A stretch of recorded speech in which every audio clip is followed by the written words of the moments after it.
లక్ష్మిని వివాహం చేసుకున్నారు. అయితే 1990లో ఈ జంట అనూహ్యంగా విడిపోయారు. ఆపై నటి అమలను 1992లో వివాహం చేసుకున్నారు. అలాగే ఇద్దరు కొడుకులు నాగచైతన్య, అఖిల్ని సినీ రంగంలోకి తీసుకొచ్చారు. సేవా రంగంలోనూ తనదైన ముద్ర వేశారు.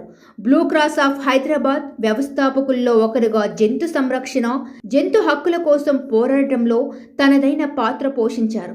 సినీ హీరోగా నిలదొక్కుకోవడమే కాకుండా సక్సెస్ఫుల్ బిజినెస్ మ్యాన్గా పలు శిఖరాలు అధిరోహించారు.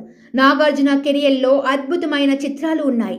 హిట్టు ఫ్లాప్లతో సంబంధం లేకుండా ఎప్పటికప్పుడు కొత్త కంటెంట్ జోనర్ చిత్రాల్లో నటిస్తూ ఆడియన్స్ని అలరిస్తున్న నాగ్ పలు అవార్డులు అందుకున్నారు.